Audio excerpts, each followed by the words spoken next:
Niagara College, Toronto. Ako si Erica at ngayon excited ako na i-tour kayo sa loob ng Niagara College, Toronto campus. Tignan natin kung ano-ano ang mga facility ang meron dito. Ang Toronto ang sentro ng turismo at negosyo sa Canada. Kilala din itong bilang pinakamalaking multicultural na siyudad sa bansa na nagsisilbing tirahan sa iba't ibang lahi na galing sa iba't ibang panig ng mundo. Matatagpuan sa downtown Toronto, binibigyan nito ng pagkakataon ang mga mag-aaral na matagpuan ng mga kanilang kumpanya para sa kanilang field placement, maging mga oportunidad para makapag-network. Matatagpuan ang Niagara College Toronto sa Education House Toronto na may lawak na 35,000 square foot. Makikita dito ang mga bagong silid-aralan, computer labs, isang napakagandang auditorium, student lounge, cafe na pinapatakbo ng mga estudyante at marami pang iba. Orihinal na itinayo noong 1910, siguradong maaanyayahan ang mga sinong mang makakakita dito. Hindi lang dahil sa kung gaano kaganda ang building, katabi ng institusyon ang France Restaurant na kilalang kilala din sa lungsod at maituturing na paboritong kainan ng mga mag-aaral. Ngayong nandito na tayo, huwag na nating patagalin pa. Tara na sa loob ng campus. Simulan natin sa unang palapag. Pumapasok na tayo sa student lounge. Nagtitipon-tipon ang mga mag-aaral, faculty at staff. Dito rin ginaganap ang mga event, activity at kung ano-ano pang mga pagdidiwang. Nandito naman ang TSOM Cafe, kung saan maaaring umorder ang mga estudyante ng NCT and TSOM ng kanilang pagkain at inumin. Mga mag-aaral mismo ang nagpapatakbo nito. At banda dito naman ang mga silid-aralan. At ito naman ang Student Services Department. Tinutulungan nila ang mga estudyante sa kanilang mga concern sa pag-aaral at sa mga paghahanap ng kanilang matutuluyan. Dito din matatagpuan ang Career Services Team at tungkulin nila ang pagtulong sa mga mag-aaral upang mapaunlad ang kanilang careers, maging sa pagsuporta sa kanilang paghahanap ng trabaho. Sila din ang nag-organize ng mga career fair, networking event at mga workshop. Dito makikita ang kusina na pwedeng gamitin ng mga mag-aaral tuwing sila ay nasa campus. At dito tayo sa Learning Commons kung saan ang mga mag-aaral ay nagtipon-tipon upang mag-aral at gumawa ng kanilang assignments. At ngayon, nandito tayo sa ikalawang palapag kung saan makikita ang mga bagong silid-aralan at study spaces.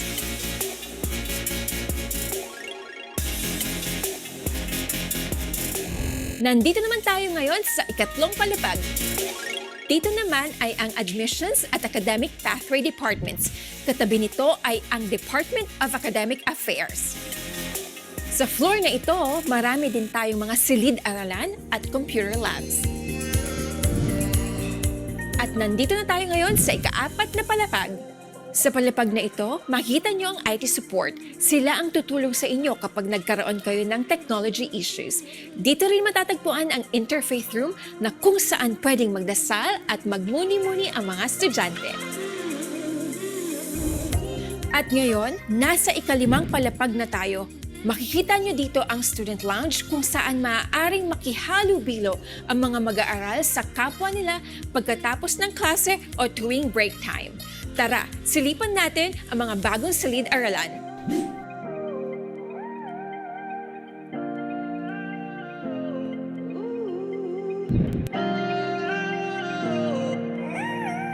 Nandito naman tayo sa ibabang palapag. Makikita dito ang auditorium at ang pinakamalaking computer laboratory ng paaralan. Nandito na tayo sa loob ng auditorium. Alam niyo ba na kaya itong tipunin ng 100 mga mag-aaral? Dito ginaganap ang mga workshop, networking sessions at pag-host ng mga guest speaker. Dito sa computer lab, makita nyo ang maraming desktop computers na maaaring gamitin ng mga estudyante kapag hindi ginagamit sa klase o sa mga workshop.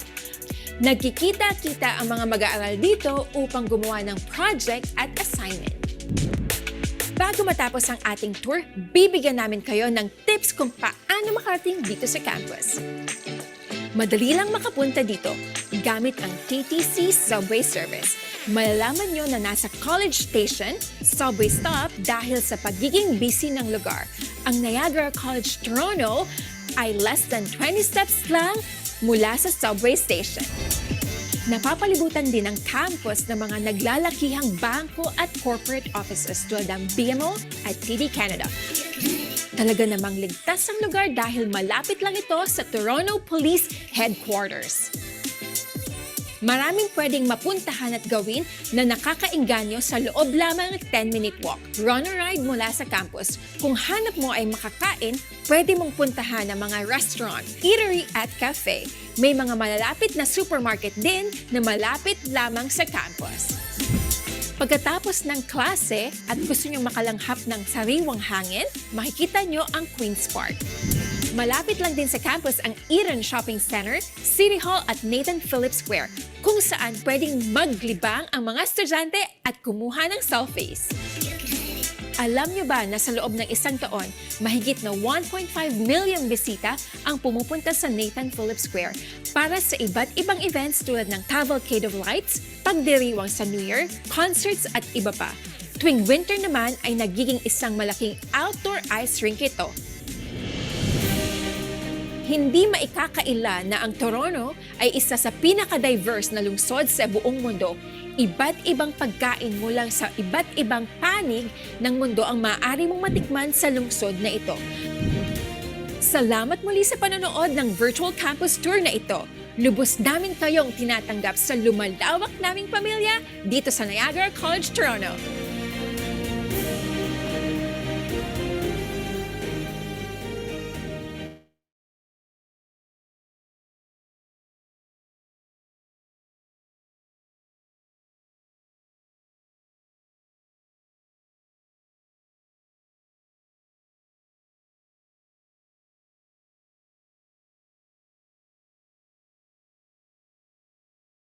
All right, so I will start now with the school presentation.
This afternoon, I'm going to discuss to everyone about Niagara College Toronto programs, why study with Niagara College Toronto, why Canada, why Toronto, admission requirements and application process, student services, career support, housing or accommodation, and after the presentation, then we can ask your questions.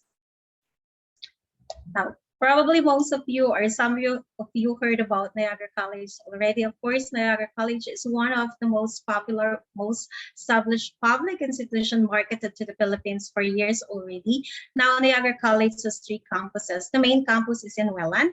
Then we have Niagara on the Lake campus, but this afternoon, this is in partnership with the Toronto School of Management. I'm going to discuss specifically Niagara College Toronto campus. This is our DLI number. Can see it in the screen. As an international student, once you finish your program or your study in Niagara College, Toronto, of course, you're going to get Niagara College credential. And since we are a public school, so you will be 100% assured that all the programs that we are offering will give you an eligibility to apply for a post-graduation work permit or the PGWP. Now let's talk about the program. So as you can see in the campus tour a while ago, our location is in downtown Toronto. Toronto is one of the largest cities in the whole Canada. So this is the center for culture, business, tourism. So the programs that we are offering, of course, is tailored to the location. These are the four most sought programs now in the city of Toronto. Very practical programs wherein once you finish your study, then you're going to be able to find a job immediately. Now, there's two categories of the program. We have undergraduate diploma and we have postgraduate certificate programs. So in undergraduate, we have business general. Postgrad, we have international business management, human resources management, and we have hospitality and tourism management. Of course, I'm going to discuss each program in details later on in the next slides. Okay, so part of your journey as an international student, of course, you're checking your option. You check countries, you check schools, colleges, university, probably. If you choose to study in Canada, then let me tell you why you should choose Niagara College, Toronto. So our location is very strategic. Specifically, it's located in downtown Toronto. So the advantage if you're going, sorry, if you're going to study in Niagara College, Toronto, meaning to say, since we are in the main city, you're going to be able to find a job immediately. So I've done a lot of webinars, and after the presentation, a first question a participant would ask is, makakahanap po ba ng trabaho kaagad? Tutulungan ba kami ng school na makahanap ng job kaagad? So at the end of the day, everyone is so concerned with the job opportunity, which is okay. It is normal because as an international student, of course, meron kayong work rights. So okay lang yan. So kung yan ang inyong tinitingnan sa school kung saan kayo mag-aaral, of course, kailangan maging wise kayo. You should check the location of the school kung saan kayo mag-aaral. It doesn't mean that it is in Canada, is okay, Canada to, andito na ako. And then reality hits you once you are there, and then nako, this is so remote. Ang layo pala nito sa main city, and ang job opportunity is so limited. So yan yung mga magiging problema nyo pagdating nyo doon. And this is based on experience. Ang mangyayari sa inyo, you will contact your agents again in the Philippines, hihingi ng tulong, pagpapatransfer into another school. And again, the reason for that, konti ang job opportunity. So dapat check mabuti kung saan ang location ng school, kung saan kayo mag-aaral. And aside from those things that I have mentioned, ang transportation po sa City ng Toronto is napakaganda rin. It's world-class. So what is the connection ng transportation? Malaki. Because kung hindi maganda ang transportation, kasi hindi rin main city, so konti na lang ang inyong part-time, hindi nyo pa lalo magagawa or ma-maximize because limited ang transportation. Now, in the City of Toronto, all means of transportation is there. Meron tayong subway train, which is connected to the whole Toronto. Meron tayong buses, trams. Ngayon, ang transportation is 24 hours. Kung tapos na yung ating mga day buses, then meron tayong mga panggabing buses. So at the same time, kung may makukuha kayo ng mga part-time jobs at night, which is very normal yan, safe naman, and magagawa nyo pa rin yan at the same time, makaka-uwi pa rin kayo ng safe sa inyong accommodation. Okay? So those are the things na magiging advantage ninyo if you're going to study in Niagara College, Toronto campus. Now, I won't discuss more about the kung ano yung meron facilities and everything sa school because kanina sa ating virtual tour, nakita niyo na everything that you need to know for floor to floors surrounding the campus, mga establishment, everything. We are just less than 20 steps walk from the subway, so napaka-accessible ng school natin. We have a world-class student services and career support. I-discuss ko sa inyo in details then later on sa next slides. Okay, so another important thing that dapat i-check ninyo sa school where you're going to study in Canada is yung reputation ng school. And we're talking about Niagara College here. Niagara College was established in 1950s. 3 campuses tayo. We have the Welland campus, Niagara-on-the-Lake. And again, this afternoon lang, specifically, we're going to discuss the Toronto campus. Niagara College is a public school. So any programs na i-apply ninyo, can may eligibility kayo for post-graduation work permit. Niagara College is the #1 Canadian research college. Mataas ang employability. Kapag nakagraduate kayo at nakita ng mga Canadian employers, okay, nag-graduate kayo sa Niagara College, so there's always a high chance na makahire ka agad kayo sa trabaho. Now, in terms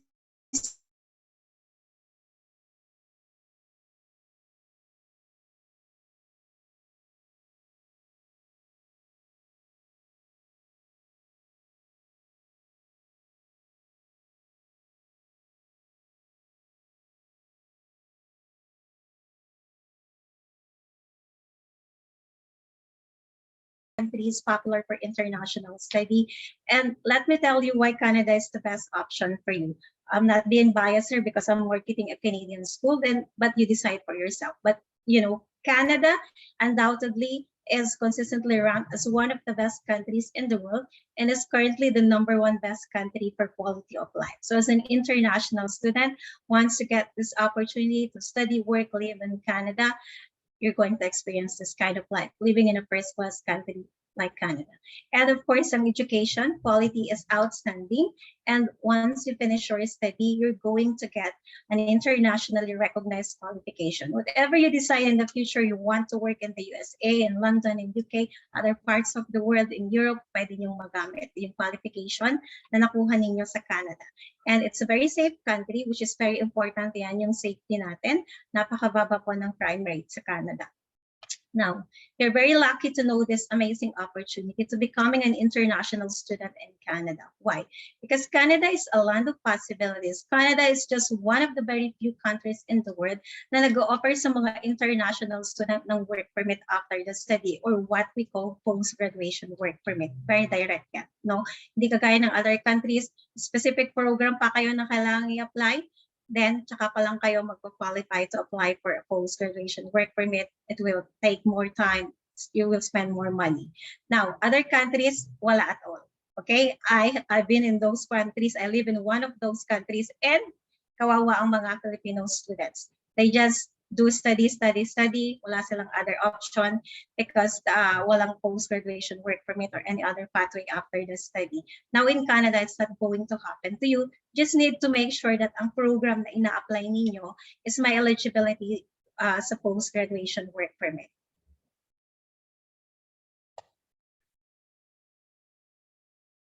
Okay, so why Toronto? Let me talk more about Toronto since ang location ng school natin is in downtown Toronto. So Toronto is one of the largest city in the whole Canada. It's one of the most multicultural cities in the world. So very diverse yan, with 250 nationalities studying, working, and living in it. So hindi kayo masyadong mahihirapang mag-adjust because andyan na ang iba't ibang lahi. And of course, some of those nationalities kasama dyan yung mga kababayan nating Pinoy, and they can probably help you in some ways, recommend you to part-time jobs, or probably recommend sa mas murang accommodation. And ang Toronto po ang isa sa pinaka-safe na city sa buong mundo. It is ranked as 4th safest city in the world. And this is the perfect location para sa inyo as an international student. Why? Because while you're in the process of doing your study, mamamaximize ninyo yung job opportunities ninyo kasi maganda yung location natin. Nasa main city tayo. We're talking about here, like if I can compare it here in the Philippines, it's like Makati area or BGC area. So, andyan na lahat. Hindi na kayo mahihirapang makahanap ng trabaho. So, masasustain nyo yung living niyo as an international student. Now, once tapos na ng study, nag-apply ng post-graduation work permit, hindi nyo na kailangan mag-move out pa into another city in Canada because andito na lahat. Magandang trabaho, opportunities is here. So, you start here, matatapos kayo dito, you're going to achieve your goal here as an international student. Mahirap ang palipat-lipat. Makasettle na kayo dito, then you need to move out into another place because walang opportunity. It's not going to happen to you by studying in Niagara College in the city of Toronto. And aside from those things, ang maganda po, mag-i-enjoy kayo because there's always something to do in Toronto. Toronto is full of the brim of shopping centers, marami tayong museums, galleries, restaurant, parks, and theaters. So it's very important na nag-enjoy tayo in life. Of course, it's going to be like, okay, aral, trabaho, and kailangan din natin yun. At least give yourselves one day off to relax, to enjoy, para ma-recharge tayo, then come back again next week para gawin na naman yung mga usual na ginagawa natin. So overall, wala na kayong hahanapin pa by studying in Niagara College in the city of Toronto. Now let's talk about the programs. First programs under undergraduate diploma is Business General. So this is a 2-year program. Ang intakes natin sa lahat ng program is 3 times a year. We have the winter or the January intake, we have the spring or the May intake, and we have the fall or the September intake. So eligibility to take this program, if high school graduate kayo sa old curriculum sa Pilipinas, we are requiring you to have additional 2-year study on top of it. So pwede yan ng associate degree or vocational program that should be equivalent to 2 years. Kung kayo ay undergraduate ng bachelor, dapat completed din ang second year college. Now, kung sa new curriculum kayo, K-12, of course, you're eligible to take this program. Ang tuition fee natin for one semester is 8,087.60. So one semester lang po yan. Don't get confused. So yung second semester nyo or yung second term niyo, kasi sa isang taon, we have 2 terms. So 8,000 yan, you need to pay the second term pag nasa Canada na kayo. And then on your second year, it's the same thing, installment for a semester. But yung nakalagay sa screen ngayon, yan lang yung kailangan yung paghandaan para maka-apply kayo sa eskwelahan. Now, you're going to ask me, kailangan bang bayaran ka agad yung 8,000 Canadian dollar para lang po maka-apply sa school to get a letter of acceptance? Then the answer is no. Mag-apply lang kayo through proactive or Gateway to Canada, and then sila na po ang bahala sa inyo para sa school admission. Kailangan nyo lang i-meet yung ating admission requirements. I-discuss ko later on yan. Supposed to be, you need to pay 100 Canadian dollar. You can check that pag nag-direct kayo sa website namin, magbabayad kayo talaga. But since nag-attend kayo ngayon sa webinar natin and they're one of our very trusted partners, so wala po kayong babayaran. Mag-apply lang, i-meet ang admission requirements, walang babayaran. Now, pag nakakuha na kayo ng letter of acceptance, depende yan sa intake. If you're going to take the May intake or the September intake. Kung May kayo, ang deadline for the payment nakalagay din po doon kung kailan kayo magbabayad ng tuition fee deposit. So kung May kayo, then the deadline is February. Kung September, deadline is on June. And kailangan alam nyo rin yung timeline niyo. Before you apply for a visa, dapat nakapagbayad kayo ng tuition fee nyo. Okay, so this is the program outline. And then ang second category ng program is postgraduate certificate program. Ang eligibility to take ng lahat ng postgrad, dapat bachelor degree holder kayo. Now, if you have a degree and a very contrasting work experience, iba-iba yan because common sa atin yan, it's very normal because wala tayong option here in the Philippines. Na-force tayo to work into iba't ibang industry because walang mga trabaho, very limited. So if you're in that position, walang problema, you can take a business program. Basically, anyone can take a business program, right? So ito yung pinaka-advisable na program that you can take. So we have International Business Management. This is for 1 year. Same intakes tayo, 3 times a year. Ang tuition fee for 1 semester is 8,357.35. It's a very, very good program. Pag nakagraduate kayo, you can apply as a manager agad, as an import or export manager, as a custom broker, as an international banker, and so on. So pag nakagraduate kayo, mataas din po yung salary nito. Kaya napakagandang program. This is the program outline. And then second program is Human Resources Management. So kung meron kayong degree in Human Resources or psychology graduate kayo, any related degree, bachelor degree holder kayo, you have the work experience. Kung wala, pwede din naman as long as ma-justify natin ang mabuti sa study plan. Lalo na kung newly grad lang kayo. Wala pa kayong work experience, then it's very okay to take any program in Canada. Hindi po very specific again na dapat related lang lagi. So work experience or sa education kung mag-apply tayo ng certain program. Depende po sa profile. And then this is for 1 year, same intakes 3 times a year tayo. We have the winter or January, May or spring, and the summer or, fall or September. And then ating tuition fee for 1 semester is the same din lang po, and it comes with 300 hours na field placement. Okay, so this is the program outline. Ang third program natin is Hospitality and Tourism Management. So dapat bachelor degree holder din kayo. You have a degree in Hospitality and Tourism, any other related degree, you have the work experience, pwede. Again, kung wala, lalo na kung newly graduate kayo, you can apply for any program, but you have to justify it well in your study plan. So this is for 1 year then, same intakes 3 times a year, same tuition fee din po. Okay, so I always mention din sa mga webinar ko that education is an investment kasi kapag nakikita na natin na okay, ganito pala yung gagastusin natin, ang mahal pala, huwag tayong mag-expect ng mura, no? Because this is an international study. And ang maganda, kapag nag-invest kayo sa education ninyo, wala kayong talo. Okay, so nag-invest kayo, this is an international study, win-win situation kayo kasi una pa lang is internationally recognized qualification na ang magagamit ninyo. So kung nag-invest ka, for example, ng 8,000 Canadian dollar, then nakakuha ka ng visa you will be able to come to Canada as an international student. For example, studying hospitality and tourism. So in 1 year pa lang na nag-aaral ka, eligible ka na ng 20 hours per week. You can work full-time during holidays. You can work full-time during your semester break. So dito pa lang, pabalik na yung investment mo. So, pagdating mo pa ng second year, because of that for education, nagkaroon ka ng eligibility to apply for a work permit or the post-graduation work permit. So sa second year mo, natural na doble na triple, malaki na po ang return of investment ninyo. So this is a very good opportunity na dapat talaga pag-aralan nyo at pag-isipan ninyo. At this is the fastest way para makarating kayo sa Canada. Basta gawin nyo lang ng tama. Okay? So admission requirements, very simple. Kung kayo ay high school graduate sa old curriculum and you're applying for the undergraduate diploma, kailangan lang ng high school diploma, ng Form 137 ng College TOR, dapat of course equivalent yan ng at least 2 years, a scanned copy of your passport. Kung K-12, K-12 diploma, K-12 TOR, scanned copy of your passport.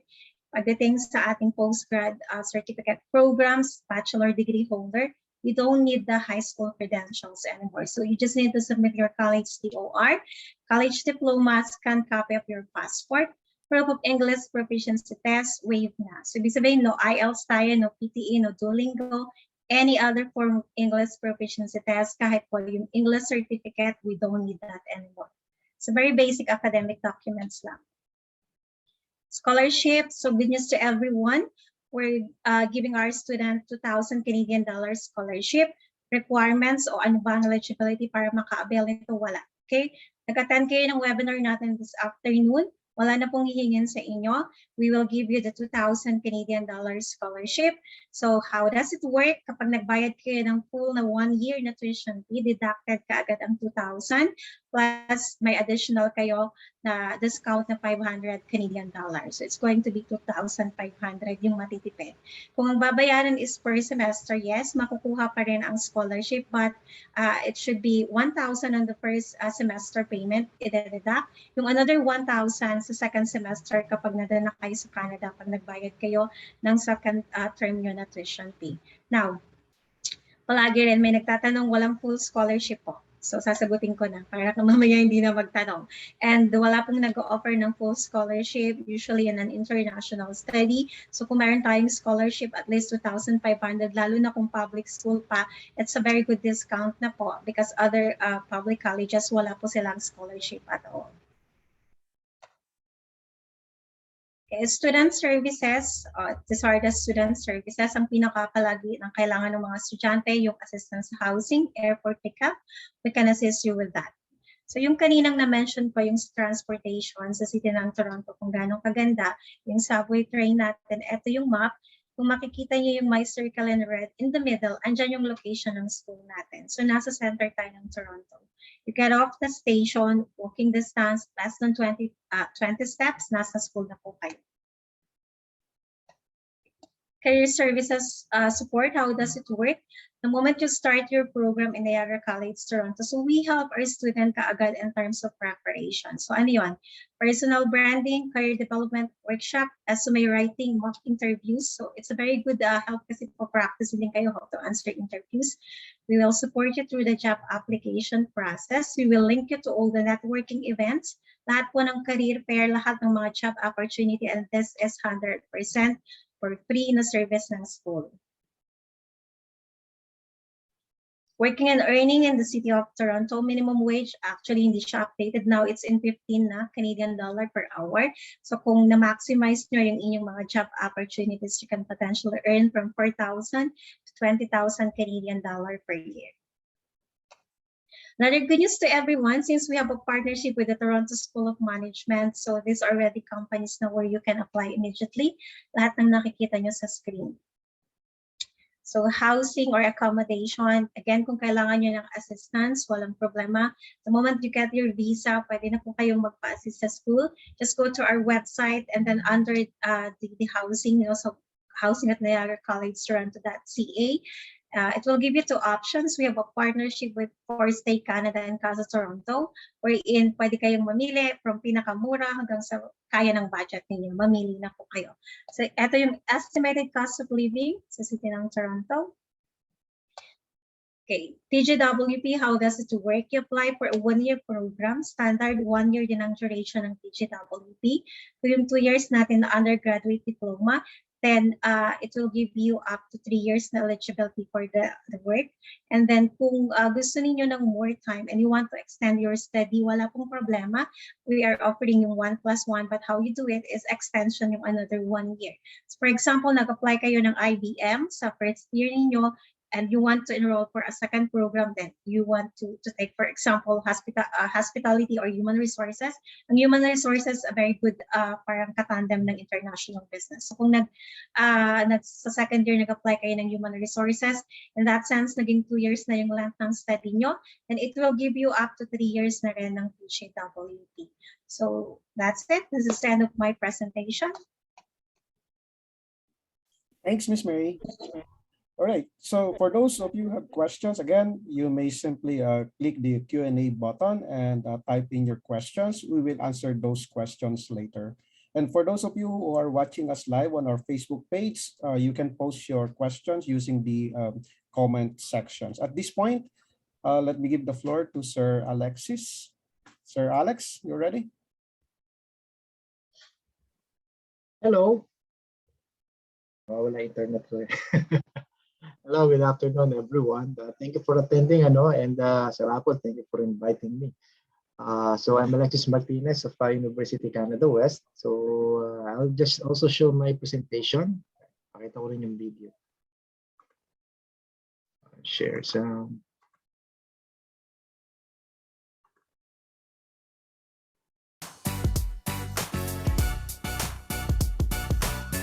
Hey everyone, my name is Nina and this is Vince. We are part of UCW's student recruitment team. Welcome to our brand new Vancouver House campus. We're standing in the heart of downtown Vancouver. Vancouver House is the core of a new waterfront neighborhood called the Beach District. Just steps away from parks, beaches, and Vancouver seawall, the world's longest uninterrupted waterfront path. Today, you'll get to see the unique architecture of Vancouver House, our student spaces, classrooms, and more. At 90,000 square feet, our campus can accommodate more than 3,400 students. Now let's head inside and take a closer look.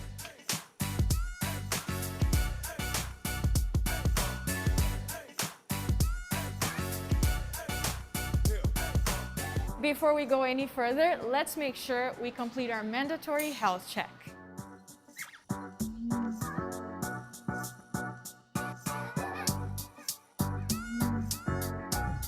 All right, let's go.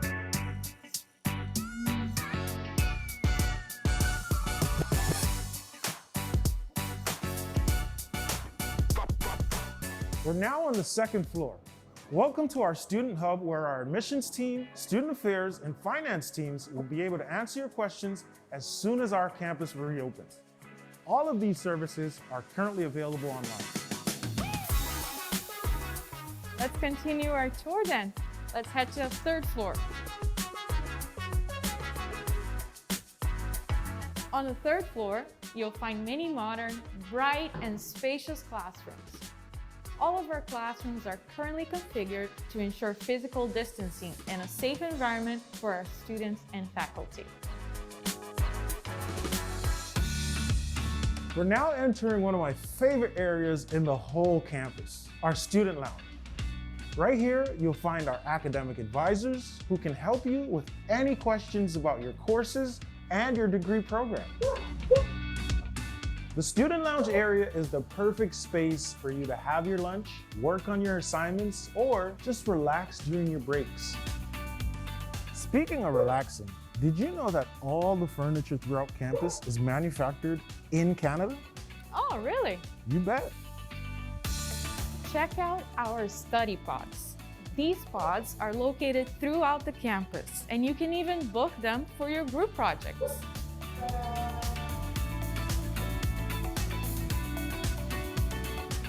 Okay, I think we should head up to the fourth floor. You take the elevator? Nah, I got a better idea.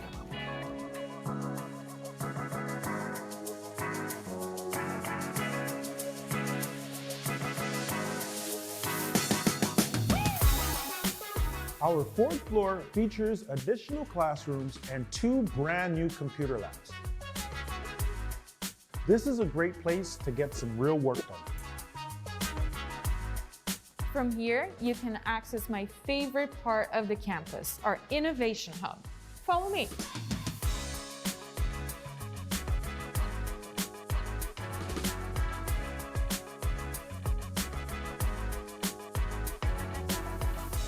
Here at UCW, we bring innovation to the forefront of everything we do. This part of our campus will provide physical space for Innovation Hub and its initiatives. This is where local businesses and UCW communities meet. This is also where you can get one of the best views of our other building. Our campus was designed by iconic architect Bjarke Ingels and is one of the highest profile developments in Vancouver's recent history. CNN described Vancouver House as one of the most anticipated buildings set to shape the world. Since then, it has captured the world's imagination and has won a number of design awards. Let's go check out the other building.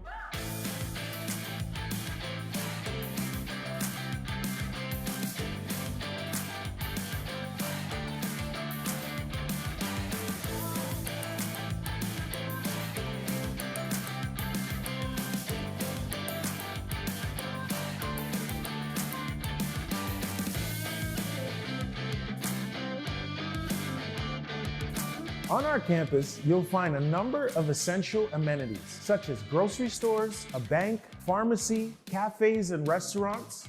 You can head outside and take a nice stroll, or you can grab a bite someplace close. Thank you so much for joining us on our campus tour today.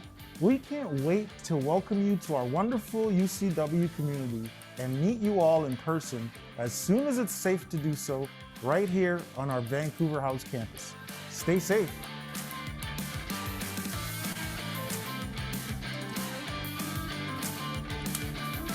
That's way too much. Can you tell?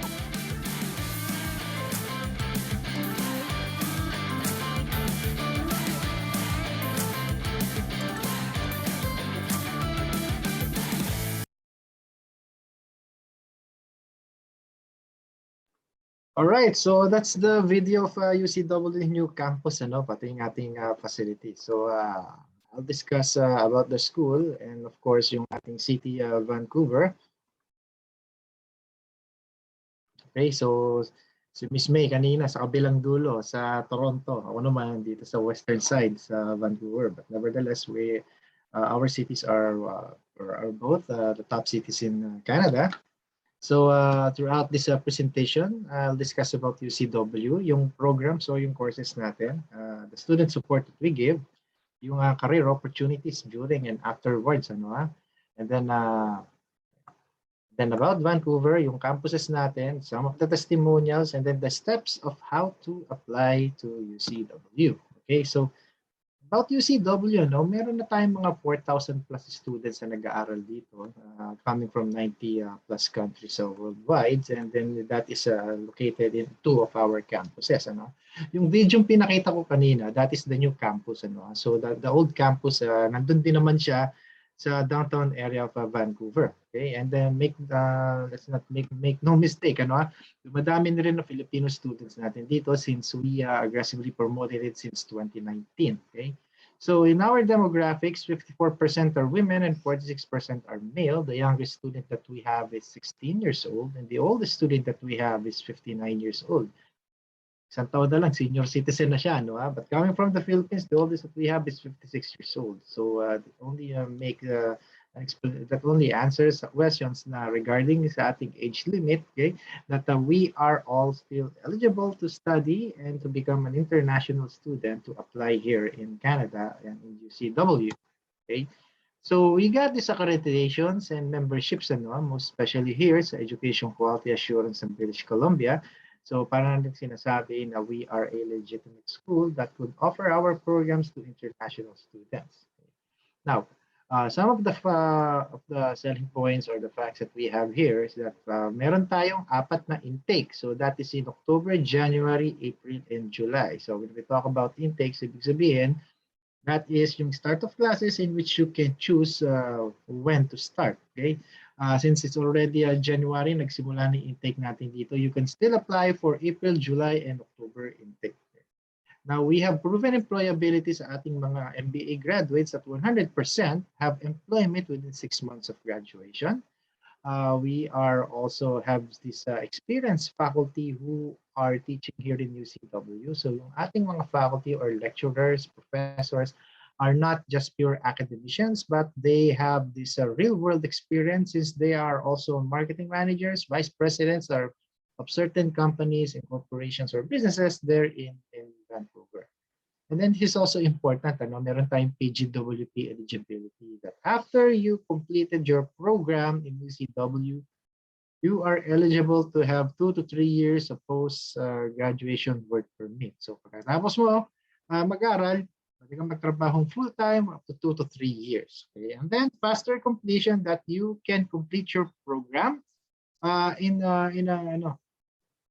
you can finish it earlier than expected. Okay, so yung ating MBA can be only finished in 1.5 years, and our bachelor's program can be finished in 2.5 to 3 years. Okay. Student-centric that we give our support free of charge to all our UCW students. Small class sizes, nakita nyo naman design ng mga classroom kanina, medyo magkakahiwalay yung mga upuan. Well, even before the pandemic, we only limit our classes to 15 to 20 students per classroom, sometimes much more lesser. But that does not mean that we have only a few students anymore. We just wanted that to have our students to be convenient and comfortable as possible doon sa ating mga classrooms natin. Prime location, yes, 2 of our campuses are located in the heart of the downtown area ng Vancouver. Actually, andun mismo sila sa may gimikan kung tutuusin. Okay? And then we also do transfer credits for our students who already have the bachelor's degree here, who also wanted to take up another bachelor's degree. There will be some subjects that can be credited but that can be applied. Okay? And then, of course, diversity. We have 90 plus nationalities coming from different countries worldwide that's also studying here in UCW. Okay. Now we have the DLI list and enrollment letter, which means that we're a legitimate school that offer our program. And then refund guarantee, we do refund for those students, although medyo bad vibes yan, because we do refunds if your visa has been refused. Okay, so once pag nagkaroon ka ng visa refusal, is that we can do refund for your tuition fee deposit minus the admin fees. Okay, and then of course I keep on repeating it. We got post-graduation work permit. Okay, so ano ba yung programs natin or yung courses natin in UCW? So dito sa UCW, even though that we are a university, we only focuses on business programs. Okay, so meron lang tayo dito business courses. But we also accept, even though that you are not a business graduate, pwede ka pa rin mag-aral dito. So we have this undergraduate programs, Associate of Arts. This is like a post-diploma program. The Bachelor of Commerce and the Bachelor of Arts in Business Communication. So this is a 3.5 to 4 year course program. And then yung ating graduate program, which is the Master's in Business Administration. And then yung preparatory program, these are just programs that will be given to you if you do not qualify doon sa ating major programs, such as the MBA Foundation Program and the University Access Programs. Now, meron tayo discuss muna natin yung undergraduate programs, which is yung Bachelor of Commerce and then yung Bachelor of Arts in Business Communication. Both of these programs are mainly in business and they are a 4-year degree program. And then this is a much more given emphasis or only promote this for those students who just completed their year 12 or their K-12. Okay? Kasi if you will be applying tapos meron ka ng bachelor's degree, I would not really recommend because it's a 4-year degree or 3.5 years at medyo mahaba yun. Okay, so but if you're a fresh graduate from high school, graduate mo lang, then I would be suggesting that you can apply for the Bachelor of Arts in Business Communication or the Bachelor of Commerce. Now, we also have this Associate of Arts, like a postgraduate diploma that can be offered for our international students. So you can focus on 8 areas or electives such as accounting, economics, management, marketing, education, hospitality and tourism, psychology, and social justice. And that the good thing about this is that you are also eligible up to 2 to 3 years of post-graduation work permit if you will be applying for our associate arts. Okay, so simple lang yung mga requirements niya. As long as you are a grade 12 graduate or equivalent, then you can apply here for our undergraduate programs. Now, we also have our Masters in Business Administration. So this is a higher level of education that you can also apply. So this is a two-year program or that can be finished only for 1.5 years kasi 5 terms lang naman siya. One thing that I could recommend about our MBA program is that it has a higher level of education and also has a logical progression. That if you already have a bachelor's degree, is that you need to take up a higher level, which is your master's in business administration. Secondly, is that you are much more going to be more of competent to take up mga higher position jobs. Okay. Now, for our entry requirements sa ating graduate programs, that you need to have a bachelor's degree from a recognized university with equivalent GPA of 3 out of 4.33 scale. So, if I'm not mistaken, that's about 2.5 or 2.25 na average in college. And then have a bachelor's degree in business, administration or commerce, and have a 3 years documented professional or management experience. Okay, so if you will be applying here for our graduate programs or MBA, I would suggest that you make your resume very, very detailed as possible and also include an application letter, okay, so that we could easily convince our admin that you can be accepted here sa ating MBA program. Okay. Now, if you do not qualify that sa MBA program, you will be given itong MBA Foundation program. So this is an additional 3 months program that will be given to you as a preparatory, okay, to go for our MBA direct program. Nevertheless, okay, if you will be having some difficulty in applying for our MBA, you can still go for our Associate of Arts. It would also have the same benefits afterwards of a PGWP of 2 to 3 years. So we also do student support for our students, such as yung mga ating academic advising, a peer-to-peer program, and of course itong ating career development center, because we have this international student advisor. So sila yung tutulong sa inyo dyan to assist you how to cope up in your new environment, how to cope up with the life in Vancouver, and pati yung sa pag-aaral, how to adjust there, because it's definitely a different culture and a different environment. We do student orientation before we start our classes or our terms para makita din naman natin ano, expectations versus realities for what to expect your new life there. Now, we give scholarship for international students such as the Southeast Asia Regional Grant. So the ating Southeast Asia Regional Grant is an automatic scholarship that we give to our students coming from Southeast Asia, which includes the Philippines. Okay, so this is an automatic scholarship, hindi nyo na kailangan mag-apply. So pag ng scholarship, so if you apply for to enroll in UCW, we will include this grant to you. Okay, so that is amounting to 9,000 plus. That is still eligible until May of 2022. I mean, July of 2022. Ng 9,700 na siya. So offers good ano until now. If I were you na nakikinig dito, no, let's take advantage of this. Okay.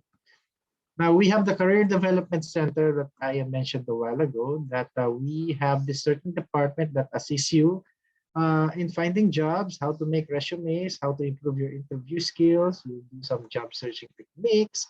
We also do some job fairs in our school. So para matulungan kayo maghanap ng trabaho, since that you are eligible to work 20 hours per week while you're studying and 40 hours during term break. So while you're studying is that you can still earn, okay, to alleviate some of your expenses while you're living and studying there. Okay. Now, our school is located in the beautiful city of Vancouver. It's in the western side of Canada. It's on the border of Seattle in Washington of the US. Okay. It is also one of the most sustainable cities in the world, and it's also ranked as one of the top 10 most livable cities there. Okay, so since that they also have a very good cosmopolitan lifestyle, have a very good commercial sector of the city, and then of course, meron din naman dito yung mga cafes and restaurants that you can see. Even the transportation system here is very, very nice. The bus station, the train station that is also very, very near in our campuses. So wala kayong hirap and very convenient for you if you will be traveling here in going in our campus. And then the good thing with the Vancouver is also close to nature. You can do hiking, you can do mountain biking, you can also do some kayaking or swimming during summer, so that your work-life balance, para sa inyo ring mental health, and that hindi rin kayo mabobore because you're living in another country will be met. Okay, and of course, since Vancouver is a very commercialized or a productive city, you won't have a hard time also finding yung mga part-time jobs or paghahanap ng trabaho, because it's maraming opportunities that you can go there, okay, see there. Okay. Now, just to show the curriculum map of the downtown area ng Vancouver. So you can see dito sa sentro itong ating campuses, which is yung West Pender campus. Then when you go a few blocks, you will go to our UCW Vancouver House. So it's surrounded near. It's quite near sa Stanley Park. Okay, one of the big parks in the world. Okay, slightly bigger than the Central Park of New York. Okay, it's also near the Rogers Arena, home of the Vancouver Canucks.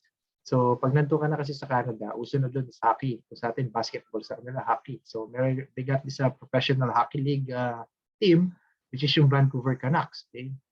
Kila May, kila Maria, Toronto Maple Leafs. Okay. All right. So just to show our West Pender campus, this is in the downtown area. Tapat neto mall, if I'm not mistaken. And then of course, yung kanina pinakita kong video, which is yung new campus, the Vancouver House. Okay. So we've already started, supposed to be starting our face-to-face last January, pero tumaas daw yung cases of COVID again, so they do it online. Now I got an email that we will be doing this February face-to-face na. Again, hopefully mag-start na uli. So just to show some pictures of our Vancouver House campus. And then some testimonials from our international students who are studying there. And of course, generally, they are happy of our services and of course, our education. Okay. So for admission, you need to talk lang dito kala Sir Apple and submit the following documents so that they will be processing it for your application. Okay, you need to submit, of course, yung transcript of records, your diploma, your passport bio page, yung resume, make it very, very detailed as possible. And then also make an application letter para expedite yung inyong application. And then yung English proficiency test, you can submit a certificate of English coming from your employer so that your IELTS will be waived. Okay, so that certain certificate will be fine. Okay. Just to show the tuition fees, ating bachelor's program, it will be around 20,880 from year 1 to year 3. That will be for every year. And then sa year 4 niya, 6,960. Okay, so that is for the bachelor's. But if you take up yung ating 1.5-year program, such as the Associate of Arts and the Masters in Business Administration, they're very affordable. So for me, kasi we're in a university status, but our tuition fee is very much reasonable. Year 1 is around 20,818. Year 2 is 13,920. And then you still need to deduct yung ating scholarship grant, which is around 9,700 Canadian dollars. So lumalabas siya about 26 or 27, even though that we'll be having a price increase this July, but that will be only a minimal increase. Okay, so for our MBA, year 1 is 21,060, and then for year 2 is 14,040. You deduct you also deduct the scholarship, lumalabas siya mga 26 or 27. Then you divide it by 5 because there's 5 terms of study. Lumalabas siya about 5,500 to 6,000 per term, if I'm not mistaken. Okay. Now, Initial tuition fee deposit supposedly 7,900 Canadian dollars, but we lowered it down to 3,000 for you to get the letter of acceptance. Okay, so once you get the letter of acceptance, yun yung mag-apply kayo ng visa. Pag na-approve na yung visa nyo, that's the only time you need to pay the remainder of 4,900 Canadian dollars. But you can do that or settle that once you arrive there in Vancouver. Okay, so yeah, that's it. Thank you very much for listening. I'm giving up the virtual mic dito kay Sir Apple. Okay. Sir Apple. Thanks, Sir Alex. All right, before we answer the questions about the programs and services offered by Niagara College and University of Canada West, let me briefly talk about the student visa process. All right, let me just share my screen.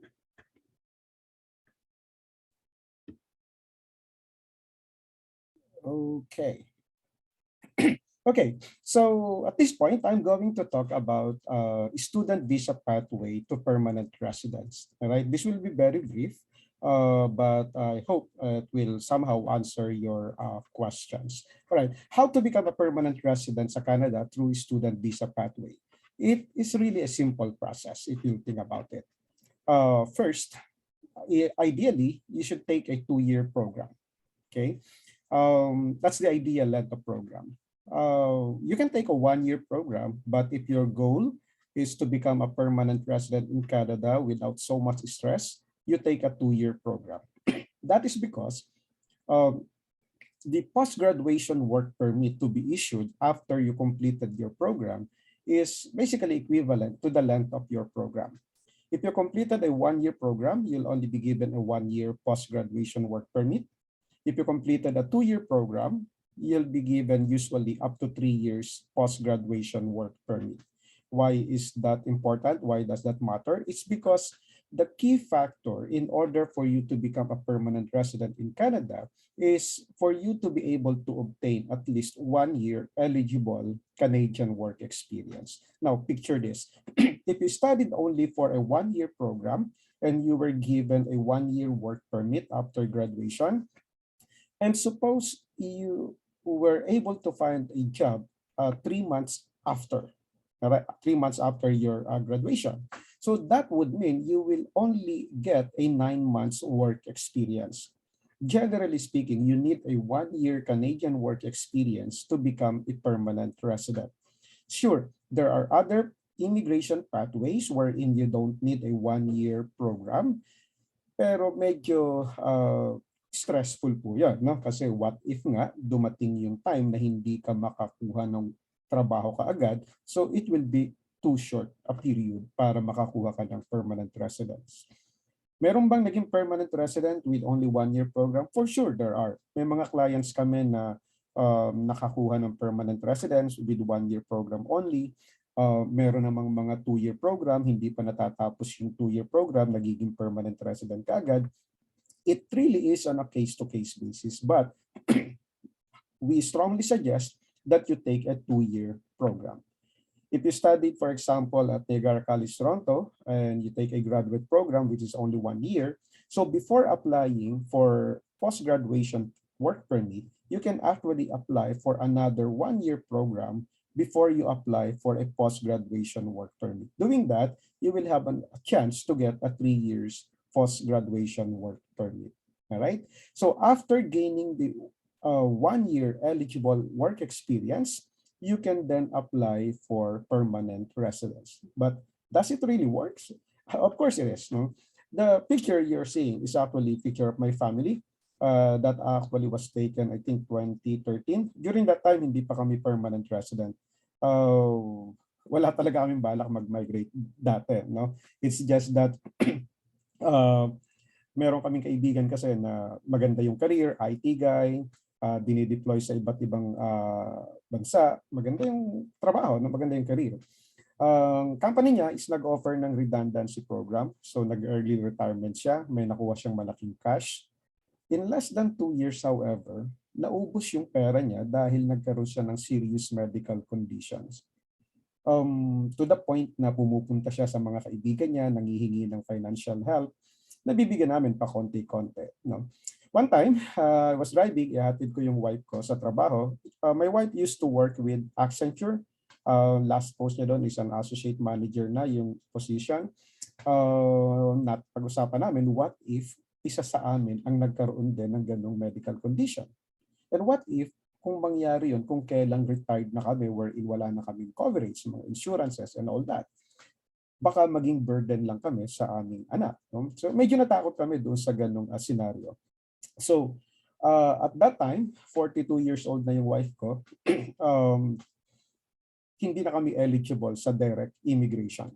Kahit na meron siyang kapatid sa Canada, may mga kamag-anak kami, it's just that because of the age factor, hindi na kami eligible sa direct immigration pathway.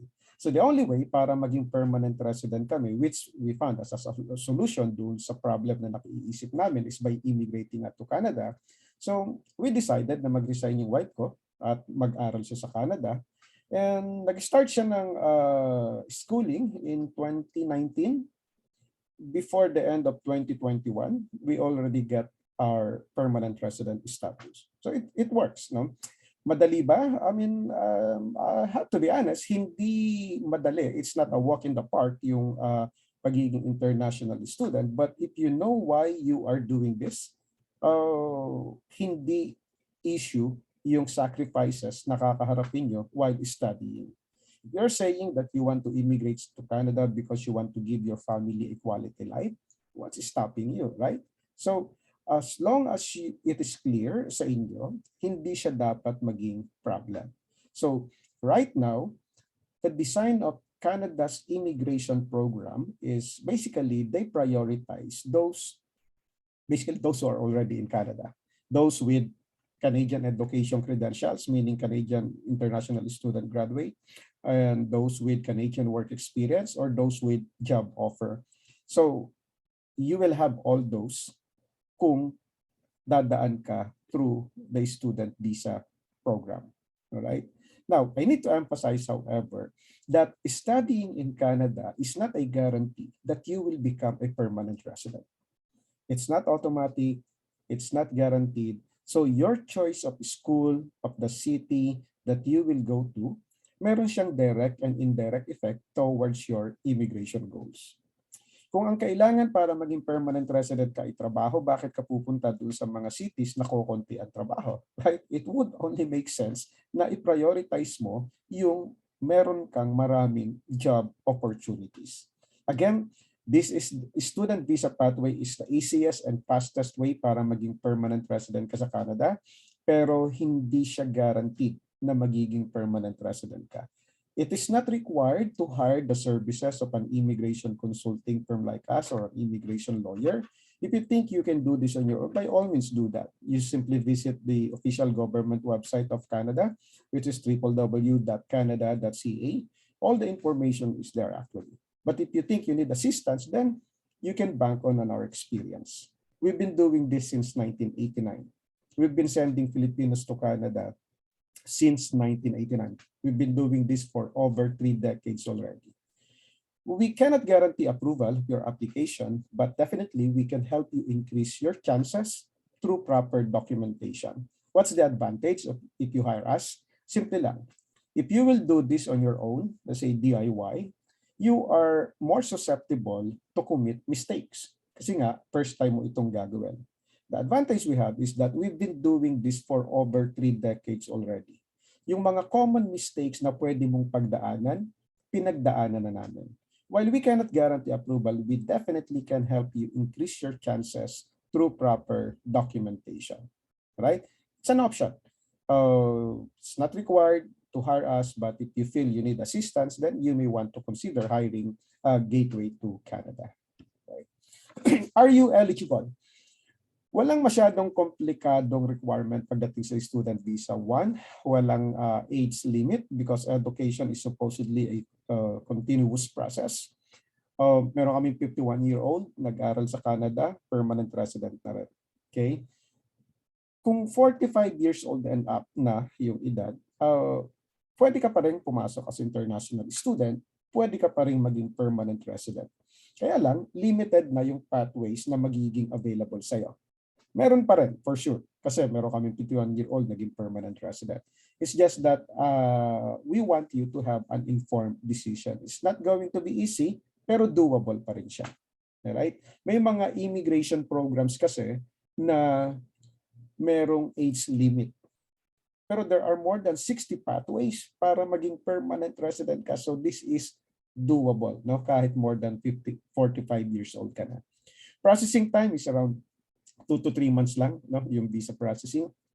Ang usual start ng school is September, January, and May. If you want to be in Canada this year, September 2022, highly doable pa yan if you will make a timely decision. In the case of UCW, University Canada West, they have January, April, July, and October. July and October, doable pa rin siya if you really want to be in Canada as soon as possible. So there's still time. No? Kailangan lang you decide, make a timely decision. All right? How much do you need to study in Canada? You need to convince the visa officer that you have the funds to support yourself for at least 1 year, covering your 1-year tuition and 1-year living expenses. For the tuition, it varies from one school, one program to another, but on the average, that's around 15,000 Canadian dollars, or converted at 40, that is around 600,000 pesos for a 1-year tuition. For the living expenses, if you are single, you need to show that you have at least 10,000 Canadian dollars for your living expenses allowance. Itong 10,000 Canadian dollars na ito pretty much cover your accommodation, food, transport, and other incidental expenses during your stay in Canada for 1 year as international student. So all in all, if you're single, you need to show at least 25,000 Canadian dollars or 1 million pesos.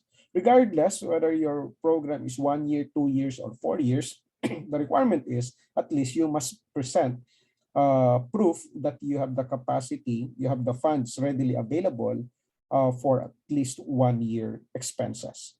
How do you prove, how do you establish that you have the funds? The best way to do that is applying under student direct stream. There are 2 streams, the regular processing stream and the student direct stream. Student direct stream is the priority processing stream. Applying under SDS, you'll have a better chance of approval. You need to understand that one of the common reasons bakit nare-refuse ang student visa application is because of the failure to convince the visa officer that you have the financial capacity. Under SDS, however, you will be required to pay in advance the 1-year tuition. You will be required to open a guaranteed investment certificate account, GIC. Simply put, opening a bank account in Canada habang nandito ka pa sa Pilipinas. There's a program for that for international students and we'll guide you how to set it up. No problem. All right? IELTS is not a mandatory requirement for purposes of student visa application purposes, right?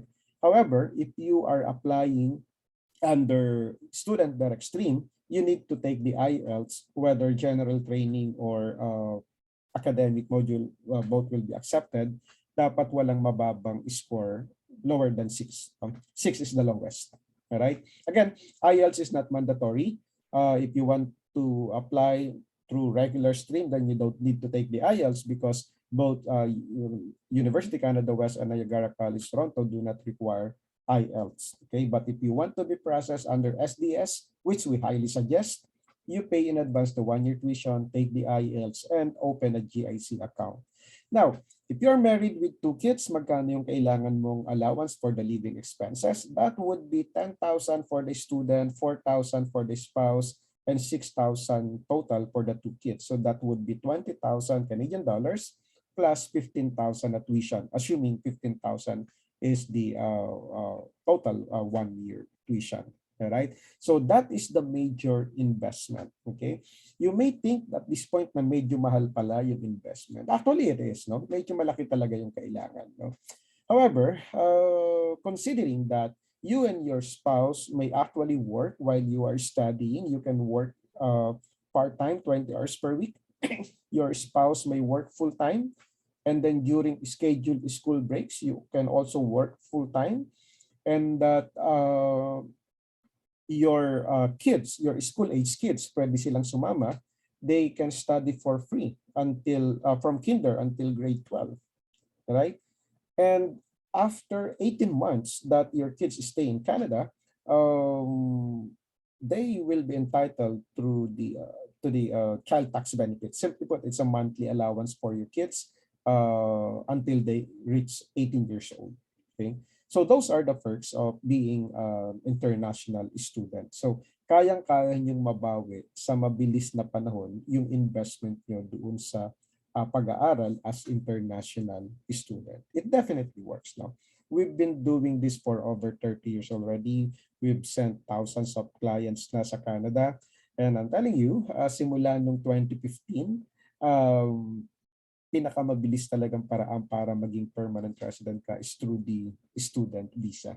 Right? In the past, hindi mo kailangang mag-aral, pero simula nung binago nila yung immigration regulations wherein they introduced the express entry stream, so bihira na yung nakakapag-migrate directly without going through the student visa pathway.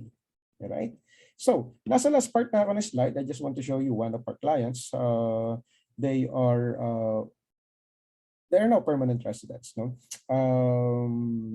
Pareho silang registered nurse, si Miss Dana May and Sir RJ.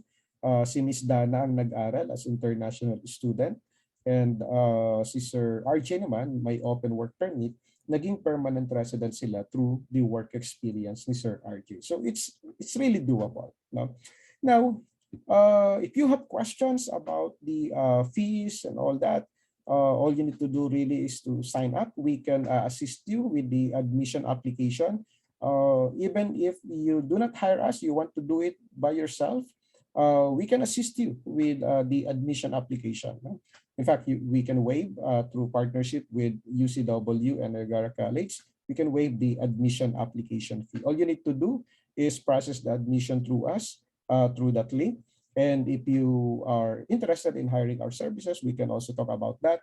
You can get the cost of the detailed breakdown of expenses by signing up through that links. After this, if you have follow-up questions, you can always book an appointment with us and one of our case managers will get in touch with you. All right. So there, that ends my presentation. We will now try to answer your questions, if any. Ms. May, Sir Alex, are you now ready to answer some questions? Game. All right. So I'll try to pose the question first. Okay, so this is from Facebook. This is for Niagara College, Ms. May. You mentioned about the field placement. Is it paid placement or is it not paid? So actually, it depends. It could be paid, it could not be paid, not paid. Depende sa makukuha ninyo kung saan kayo magkakaroon ng field placement. Okay. But usually, is it paid or what? Yeah, of course, usually po. Lalo na kung syempre, maghahanap ka rin lang kung saan ka magkakaroon ng internship, that you should go for sa merong payment. And we can assist you with that then. Walang problema tayo. We just always say it lang to be on the safer side. Could be paid, it could not be, not paid. Okay. I think sa Vancouver, mandatory na paid yung placement. Pero may field placement or co-op ba na component yung programs ng UCW, Sir Alex? Unfortunately, wala tayo nun, sir. So we don't have any co-op. I see. Sa amin naman, sir, ito lang program yun sa Human Resources Management. Okay. Kasi it's an internship. It's not a co-op. It's an internship. I see. That's why it's paid or not paid. Okay, thank you.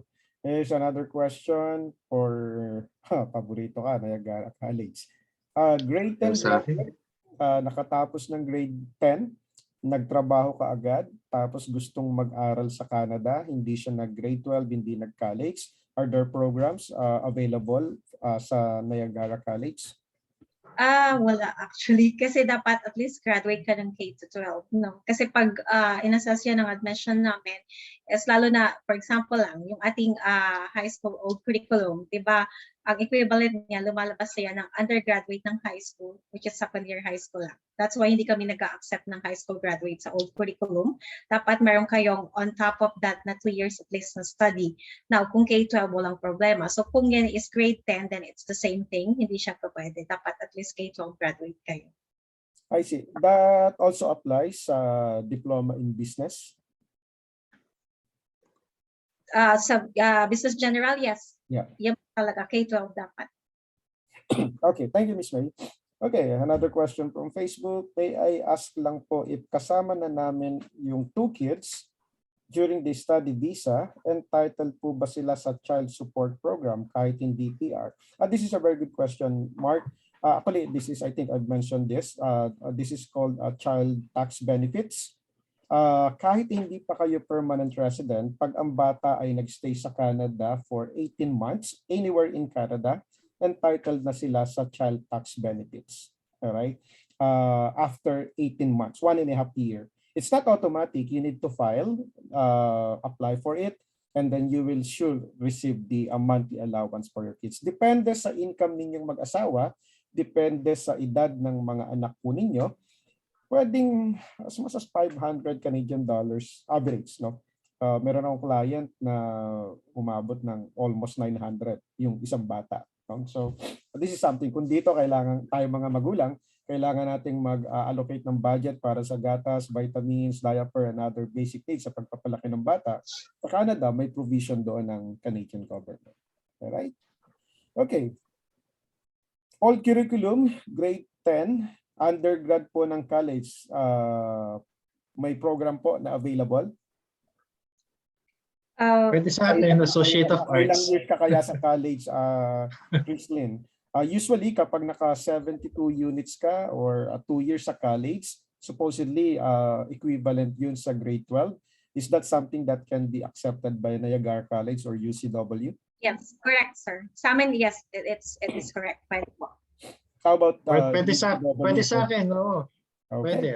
So, 21 years old na ba? Pwede na eh. Okay. So I hope that answered your question, Chrislyn. From Odi, I hope there is a program for me. I'm working as a draftsman.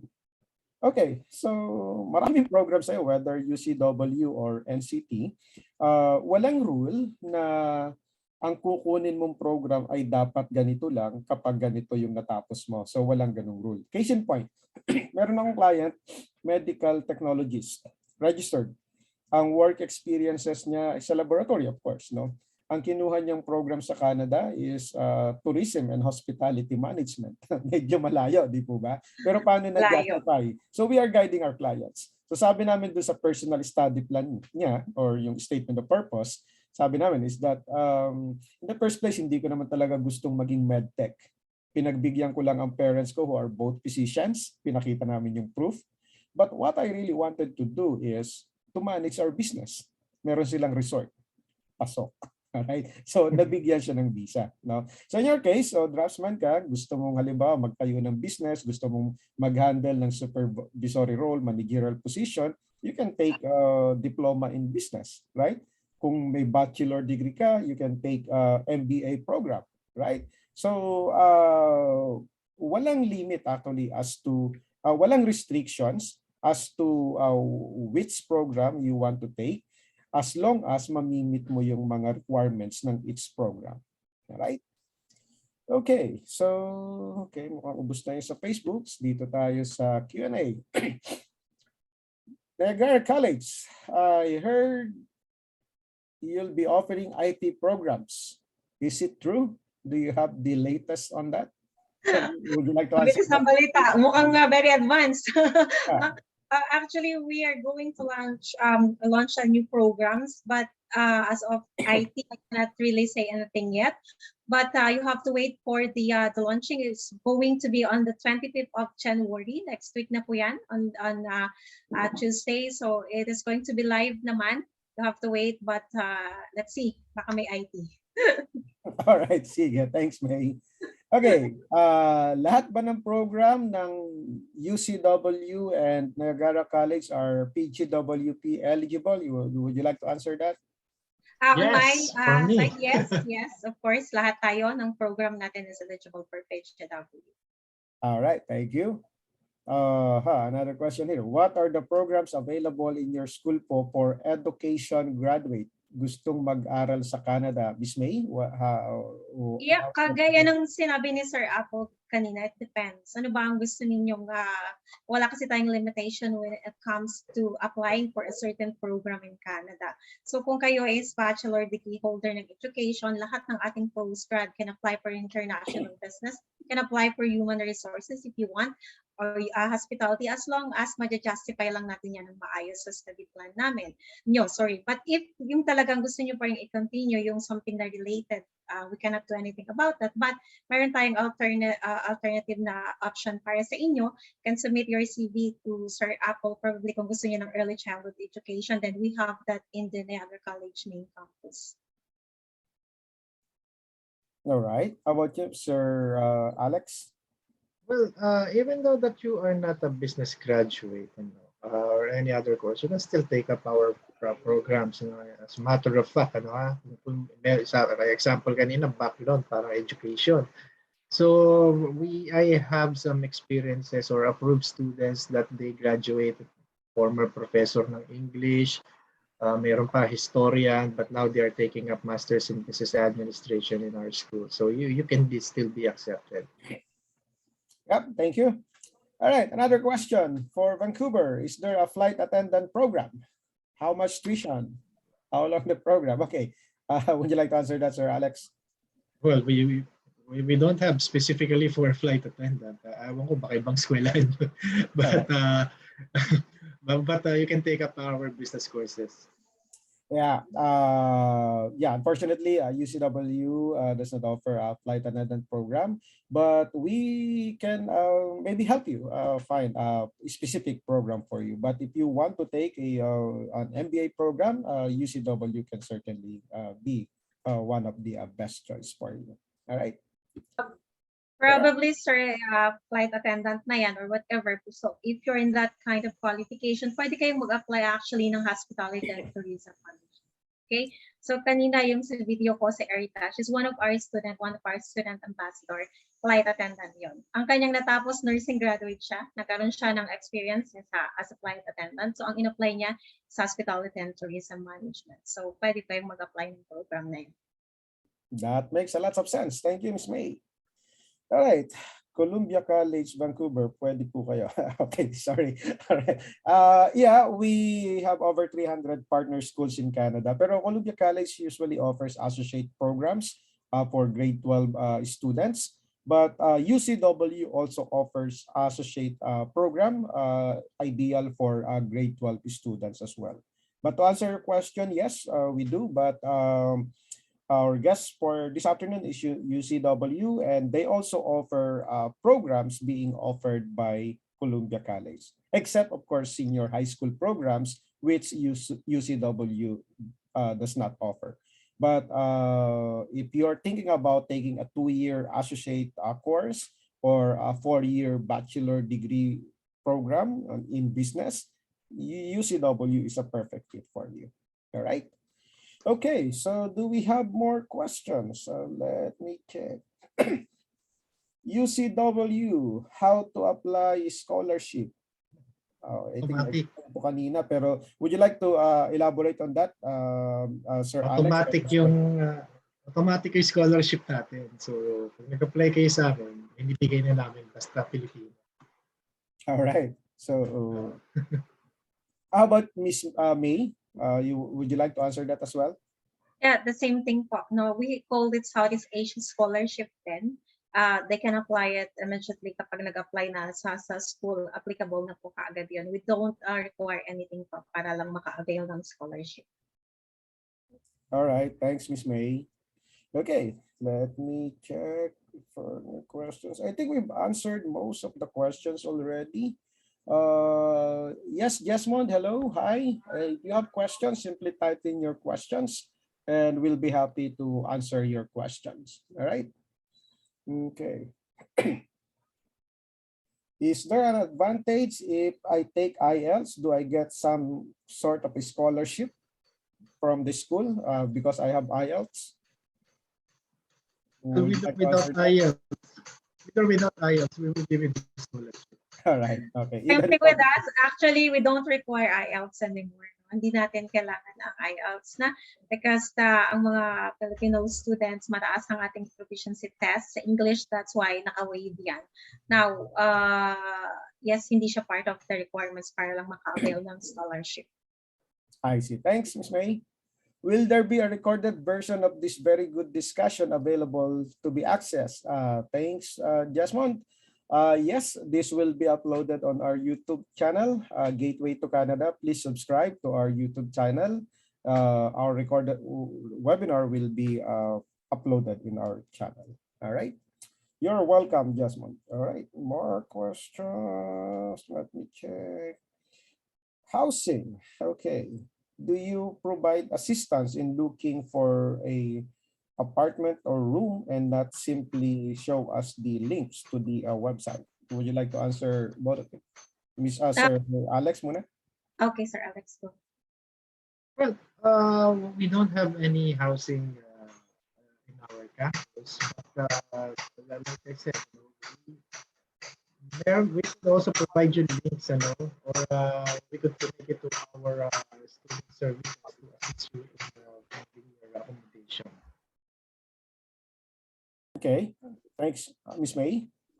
Yes, it's the same thing. It's actually kasi ang pag sinabi natin assistance ng school, hindi actually nagaling sa amin yung accommodation ninyo. So how it works, we have a partnership with these companies ng mga housing and accommodation. So sa amin, we have a partnership with For Stay Canada and Casa Toronto. So pag nagpunta kayo doon sa website namin, sa school website, under the housing, makikita nyo din lahat ng options. Ibig sabihin may prices, parang siyang Airbnb. So mamimili na po kayo kung ano yung kaya ng budget. Quite the same. For stay din sa amin sa Vancouver. All right. Let me add something to that. Definitely, it's not going to be a problem kahit wala kayong kamag-anak. Just imagine the first batch of Filipino immigrants na nagland sa Manitoba noong mga 1950s. Do you think may kamag-anak sila doon? Definitely wala. Right? Pero hindi naging problem yung accommodation. And with today's technology, lahat ng information halos available online, no? Sa experience namin, like I told earlier, my wife studied in Canada. So, start ng schooling niya is January of 2019. So, lumipad kami sa Canada noong December 2018. Wala pa siyang bahay, no? Tumuloy muna kami dun sa bahay ng brother niya, pero yung school niya is sa kabilang city. So, habang nandoon kami sa bahay ng brother niya, nagba-browse lang kami sa internet. Napakaraming available. Kijiji.ca, padmapper.com, etc. Maraming available, no? May nakita kami, nakipag-set kami ng appointment, pinuntahan namin, nagustuhan yung place, binayaran, then doon siya tumira, no? So hindi siya problem. Tsaka it's not as if na aalis na kayo bukas. Right? So may process siya. So mapapaghandaan niyo yan, so to speak. So walang school actually na maghahanap ng room para sa iyo. Maliban na nga lang kung ang school ay merong school residences available wherein you just need to book, kaya lang that is more expensive and medyo may mga limitations. So almost all international students, Filipino international students at least, they prefer yung accommodation outside the campuses. Mas merong flexibility. Right? I would also like to add something on that one. Kasi it's for me, it's really the least of the problems of the students about the accommodation. So some of the students, through my experience, kukuha muna yan mga 1 week, 2 weeks, or 1 month of accommodation pag may nakita online. Ngayon, makakaroon na siya ng mga Filipino friends or any other friends there in the school. Ngayon, magsasama-sama sila. So it would also have their share expenses pagdating doon sa rent. So for me, napakadali niyan. So it's really the least of the problems of the students. Ako mas pa-prioritize ko muna is yung visa approval bago na yung tulad nga ng sabi ni Hapol, you won't fly tomorrow. Well, it will be a process, or it's gonna be a series of preparations for you. Precisely. All right, sige. There's another question from Sir Joseph. Okay, graduated as an engineer and worked for about 16 years. I just wanted to know if there is any project construction management program being offered in your connected school. I have already my equivalent certification as 4-year engineer. Do you have a suggested program for Niagara College, Miss May? Yeah, 16 you years. can take international business management, but again, as kagaya ng inaas mo, you want something like a project management program, then we have that in our main campus in Welland. So submit your resume to Sir Apple, then we can try and apply for that in main campus. Thank you. How about Sir Alex? Yeah, same for me in business. You can take up our MBA program. Yeah, mas madaling mapa-approve actually if you take the MBA program kasi yeah, project construction management, it's not directly related pero somehow meron doong mga courses or tawag natin mga subjects that will help you with your career, no? If you are how do you justify MBA program kung hindi ka business graduate? Napakadali actually. You want to be a manager, you want to be an executive, you want a senior management position like that. So take the MBA program. So check the courses included in the MBA program of UCW. And then if there are courses you think will be helpful towards your career plans, then take the MBA. But if you want a specific project management program, yes, like Ms. May said, Niagara College main campus, meron silang programs doon. Kaya lang, ang difference nga lang doon sa Welland and by the Lake campus is that yung mga trabaho kasi doon sa field mo, nandoon talaga sa main city. Nasa Toronto talaga yan. Mas maraming trabaho sa main city, sa big cities. So, there, no? You want to add something, Sir Alex? May dadagdag ka ba? No. I think you explained that. All right, sige. Okay, mukhang nasagot na naman lahat. I think we can wrap it up. Maybe Miss May, meron ka bang some sort of a closing remarks statement to remind or to give to our attendees? Yeah, of course, I would like to say thank you for everyone for joining us this afternoon in this private Zoom natin and sa lahat ng nanonood sa Facebook Live. And Sir Apple and the team, thank you for having me this afternoon. I just want to say to everyone that if you think this is the opportunity for you that you're looking, so pag-isipan yung mabuti. And if you have your plan na makapunta ka agad sa Canada, then you can apply immediately as soon as possible. Kahit pa sa September intake yan, we're still open May and September intake. So apply now and hopefully see you in Niagara College, Toronto soon. Thanks, Miss May. May mga pahabol questions pala. Can we still make for the September intake? Open pa, no? I mean, both yung issues sa slots for the school and visa processing, highly doable pa siya. In the case of UCW, July ba may open pang slots? Yeah, meron pa. July. July and October, so not a problem. Ilang taon yung program? Follow-up question ni Sir Joseph ito. We strongly suggest that you take a 2-year program. Pwede namang 1-year program kung may kasama kang spouse, and then kapag hindi kayo maging PR kagad, take another program before you apply for a PGWP. Alright? Okay, may mga pahabol. It's okay. What's included in the tuition usually? Does it include all or do we still need to pay something in the future? Ano yung all? Sa amin po, yun ang kasama dyan is yung ating insurance, yung student insurance. Kasama na po yan sa tuition. Yeah, Yeah, so maybe the question is almost about the same. the miscellaneous laboratories, books, and all that. Is it included in the computation that you've shown earlier? Sa amin, yes. May mga part na may kailangan din. But nakalagay naman lahat yan sa inyong mga binayaran kapag binigyan na kayo ng copy what's included in your case. Yes, for me, almost all naman. I think books lang hindi kasama doon, which is quite a normal. Online lang naman. How much usually yung cost ng mga books for a, like say, as a MBA program? Mangilan-ngilan na lang yan kasi it's much more on research. Hindi na lalampas ng 100 dyan.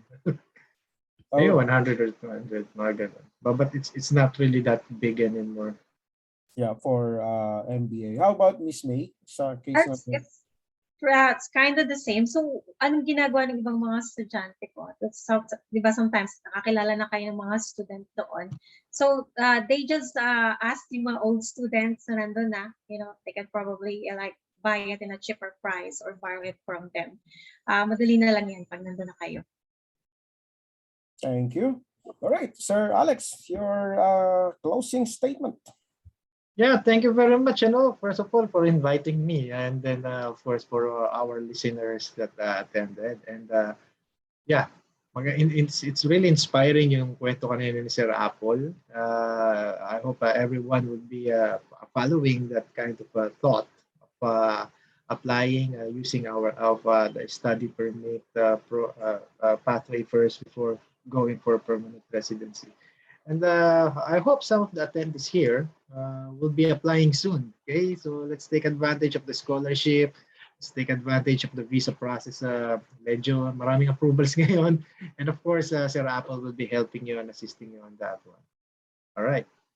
All right, thank you, Sir Alex. And again, for those of you who are interested in doing this, you're interested about the cost and all that, simply visit gatewaytocanada.com. Click nyo lang po yung study. All the information you need to make an informed decision is there. All right? So, having said that, thank you very much. Ingat po tayong lahat. Bye! Bye. Thank you, Alex. Thank you. Miss May. Bye po. Next time ulit. Bye-bye.